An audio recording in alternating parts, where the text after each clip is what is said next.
Big Boss Bigg Boss Bigg Boss Bigg Boss. ಹೌದು ಸ್ವಾಮಿ, big boss ಮತ್ತೆ ಶುರುವಾಗಿದೆ. ಇಚ್ಛಾ ಸುದೀಪ ನಡೆಸಿಕೊಡುವಂತಹ ಕನ್ನಡ ಜನರ ನೆಚ್ಚಿನ ಒಂದು ರಿಯಾಲಿಟಿ ಶೋ, ಅದುವೇ ಬಿಗ್ ಬಾಸ್ ಆಗಿರ್ತದೆ. ಸೊ ಇವಾಗ ಮತ್ತೆ ಬಿಗ್ ಬಾಸ್ ಬರ್ತಾ ಇದೆ. ಸೊ ಕಲರ್ಸ್ ಕನ್ನಡದಲ್ಲಿ ಮತ್ತೆ ಬಿಗ್ ಬಾಸ್ ಶುರುವಾಗಲಿದೆ. ಇತ್ತೀಚೆಗಷ್ಟೇ ಬಿಗ್ ಬಾಸ್ ಸೀಸನ್ 12 ಏನಿದೆ ಅದು ಮುಗಿದಿದೆ. ಗಿಲ್ಲಿ ನಟ ಏನಿದ್ದಾರೆ ದಾಖಲೆಯ ಅಂತರದಿಂದ ವಿನ್ ಆಗಿರ್ತಾರೆ. ಇನ್ನೇನು ಆ ಬಿಗ್ ಬಾಸಿನ ನೆನಪುಗಳು ಮಾಸಿ ಹೋಗುವ ಮುಂಚೆನೆ ಮತ್ತೆ ಬಿಗ್ ಬಾಸ್ ಬಂದಿದೆ.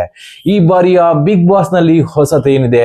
ಈ ಬಾರಿಯ ಬಿಗ್ ಬಾಸ್ ನಲ್ಲಿ ಹೊಸತನ ಏನಂತ ಹೇಳಿದ್ರೆ ಬಿಗ್ ಬಾಸ್ ನ ಲೋಗೋ ಆಗಿರ್ತದೆ. ಸೊ ಈ ಬಾರಿ ಬಿಗ್ ಬಾಸ್ ನ ಲೋಗೋ ಏನಿದೆ ಅದು ತುಂಬಾನೇ ಚೆನ್ನಾಗಿದೆ. ಸೊ ಮೊದಲ ಸೀಸನ್ಗೆ ಹೋಲಿಸಿದ್ರೆ ಈ ಸೀಸನ್ ನ ಲೋಗೋ ತುಂಬಾನೇ ಸಖತ್ತಾಗಿದೆ ಗುರು ಅಂತ ಹೇಳ್ಬಹುದು. ಇನ್ನೊಂದು ಹೊಸತನ ಅಂತ ಹೇಳಿದ್ರೆ ಅದು ಬಿಗ್ ಬಾಸ್ ನ ಪ್ರೋಮೋ ಆಗಿರ್ತದೆ. ಸೊ ಇಷ್ಟರವರೆಗಿನ ಪ್ರೋಮೋ ಒಂದು ಕಡೆ ಆದ್ರೆ ಈ ಬಾರಿಯ ಬಿಗ್ ಬಾಸ್ ನ ಪ್ರೋಮೋ ಒಂದು ಕಡೆ ಆಗಿರ್ತದೆ. ಈ ಬಾರಿ ಹೊಸತಾಗಿ ನೋಡೋದಾದ್ರೆ ಅನಿಮೇಷನ್ ಮೂಲಕ ಈ ಬಾರಿಯ ಬಿಗ್ ಬಾಸ್ ನ ಪ್ರೋಮೋವನ್ನು ಜಾರಿ ಮಾಡಿದ್ದಾರೆ. ಸೊ ಫುಲ್ಲಿ ಅನಿಮೇಷನ್ ಆಗಿರ್ತದೆ. ಸೊ ಚಿನ್ನದ ಬಣ್ಣದ ಮನುಷ್ಯರು ಏನಿದ್ದಾರೆ ಅವರು ನಡೆದುಕೊಂಡು ಬರುವಂತಹ ಒಂದು ಪ್ರೋಮೋವನ್ನು ನೀವು ನೋಡಿರ್ತೀರಾ. ಯಾರೆಲ್ಲ ಬಿಗ್ ಬಾಸ್ ನ ಫಾಲೋ ಮಾಡಿರ್ತೀರಾ ಅವರೆಲ್ಲ ಖಂಡಿತವಾಗಿಯೂ ಈ ಒಂದು ಪ್ರೋಮೋವನ್ನು ನೋಡಿರ್ತೀರಾ. ಬಿಗ್ ಬಾಸ್ ಪ್ರೋಮೋ ಇವಾಗ ಎಲ್ಲೆಡೆ ಸದ್ದು ಮಾಡ್ತಾ ಇದೆ.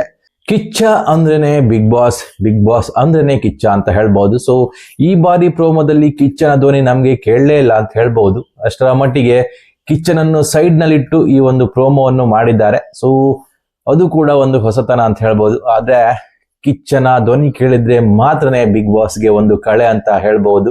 ಸೊ ಕಿಚ್ಚ ಇದ್ರೇನೆ ಬಿಗ್ ಬಾಸ್ಗೆ ತಾಕತ್ತು, ಗಮ್ಮತ್ತು ಎಲ್ಲವೂ ಕೂಡ ಆಗಿರ್ತದೆ. ಸೊ ಬಿಗ್ ಬಾಸ್ನ ಪ್ರೋಮೋ ನೀವೆಲ್ಲ ವೀಕ್ಷಣೆ ಮಾಡೇ ಇರ್ತೀರಾ. ನಿಮ್ಗೆ ಒಂದು ಕುತೂಹಲ ಕೂಡ ಇರಬಹುದು, ಏನಂತ ಹೇಳಿದ್ರೆ ಬಿಗ್ ಬಾಸ್ ನ ಸ್ಪರ್ಧಿಗಳು ಯಾರ್ಯಾರು ಅಂತ. ಸೊ ಈ ಬಾರಿಯ ಬಿಗ್ ಬಾಸ್ ನ ಸ್ಪರ್ಧಿಗಳು ಯಾರ್ಯಾರಂತ ಇನ್ನೂ ಕೂಡ ಬಿಗ್ ಬಾಸ್ ತಂಡ ಏನಿದೆ ಅದು ರಿವೀಲ್ ಮಾಡಿಲ್ಲ. ಸೊ ಬಿಗ್ ಬಾಸ್ ನ ಸ್ಪರ್ಧಿಗಳು ಯಾರ್ಯಾರಂತ ಇನ್ನೂ ಕೂಡ ನಮ್ಗೆ ಯಾವುದೇ ಮಾಹಿತಿ ಇಲ್ಲ. ಆದ್ರೆ ಈ ಬಾರಿಯ ಪ್ರೋಮೋ ನೋಡ್ತಾ ಇದ್ರೆ ಒಂದಂತೂ ಅರ್ಥ ಮಾಡ್ಕೋಬಹುದು. ಅದೇನಂತ ಹೇಳಿದ್ರೆ ಈ ಬಾರಿ ಕೆಲವು ಹೊಸ ಮುಖಗಳಿಗೆ ಚಾನ್ಸ್ ಸಿಗ್ಬಹುದು ಅಂತ. ಅಂದ್ರೆ ಸಾಮಾನ್ಯ ಜನರಿಗೆ ಈ ಬಾರಿಯ ಬಿಗ್ ಬಾಸ್ ನಲ್ಲಿ ಚಾನ್ಸ್ ಸಿಗುವ ಸಾಧ್ಯತೆ ಇದೆ ಅಂತ ಹೇಳಲಾಗ್ತಿದೆ.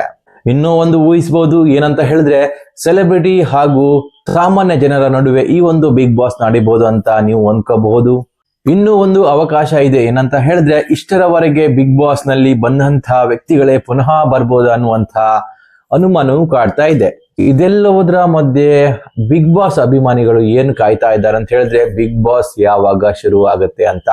ಸೊ ಬಿಗ್ ಬಾಸ್ ಯಾವಾಗ ಶುರು ಆಗುತ್ತೆ ಅನ್ನೋದಕ್ಕೂ ಕೂಡ ಇನ್ನೂ ಯಾವುದೇ ಅಪ್ಡೇಟ್ ಇಲ್ಲ. ಸೊ ಸದ್ಯದಲ್ಲೇ ಶುರುವಾಗುತ್ತೆ ಅಂತ ಮಾತ್ರ ಹೇಳಲಾಗಿದೆ. ಸೊ ಬಿಗ್ ಬಾಸ್ ನೋಡ್ತಾ ಇದ್ರೆ ಇನ್ನು ಲೇಟ್ ಆಗಿ ಬರಬೇಕಿತ್ತು, ಆದ್ರೆ ಇವಾಗ ಅತಿ ಬೇಗನೆ ಬಿಗ್ ಬಾಸ್ ಬಂದಿದೆ. ಸೊ ಬಿಗ್ ಬಾಸ್ ನ ಪ್ರಚಾರ ಅಷ್ಟರ ಮಟ್ಟಿಗೆ ಇದೆ ಅಂತ ಹೇಳಿದ್ರೆ ಬಿಗ್ ಬಾಸ್ ಏನು ದೊಡ್ಡ ಸಂಕೇತ ನೀಡ್ತಾ ಇದೆ ಅಂತ ಅರ್ಥ ಆಗ್ತದೆ. ಯಾಕಂತ ಹೇಳಿದ್ರೆ ಒಂದ್ ವೇಳೆ ಬಿಗ್ ಬಾಸ್ ಲೇಟ್ ಆಗಿ ಶುರು ಆಗೋದಿದ್ರೆ ಇಷ್ಟು ಬೇಗನೆ ಪ್ರೋಮೋನ ರಿಲೀಸ್ ಮಾಡ್ತಾ ಇರ್ಲಿಲ್ಲ. ಸೊ ಅದರಿಂದ ಒಂದಂತೂ ಗ್ಯಾರಂಟಿ ಆಗಿರ್ತದೆ, ಈ ಬಾರಿಯ ಬಿಗ್ ಬಾಸ್ ದೊಡ್ಡದಾಗಿ ಒಂದು ಲೆಕ್ಕಾಚಾರ ಮಾಡ್ತಾ ಇದೆ ಅಂತ ಹೇಳ್ಬಹುದಾಗಿರ್ತದೆ. ಸೊ ಆ ದೊಡ್ಡ ಲೆಕ್ಕಾಚಾರ ಯಾವ್ದಂತ ನಮ್ಗೆ ಗೊತ್ತಾಗೋದು ಬಿಗ್ ಬಾಸ್ ಓಪನ್ ಆದ್ಮೇಲೆ ಆಗಿರ್ತದೆ. ಸೊ ಆದಷ್ಟು ಬೇಗ ಬಿಗ್ ಬಾಸ್ ಓಪನ್ ಆಗ್ಲಿ, ನಮ್ಮ ಕಿಚ್ಚನ ಧ್ವನಿ ಕೇಳಲಿಕ್ಕೆ ನಾವೆಲ್ಲ ಕಾಯ್ತಾ ಇರ್ತೇವೆ. ಹಾಗೇನೆ ಬಿಗ್ ಬಾಸ್ ಅಭಿಮಾನಿಗಳು ಬಿಗ್ ಬಾಸ್ ಕಾರ್ಯಕ್ರಮಕ್ಕಾಗಿ ಕಾಯ್ತಾ ಇರ್ತಾರೆ. ಸೊ ಒಂದ್ ವೇಳೆ ಈ ಮಾಹಿತಿ ಇಷ್ಟ ಆದ್ರೆ ಲೈಕ್ ಮಾಡಿ, ಹಾಗೇನೆ ಸಬ್ಸ್ಕ್ರೈಬ್ ಮಾಡೋದಂತೂ ಮರಿಬೇಡಿ.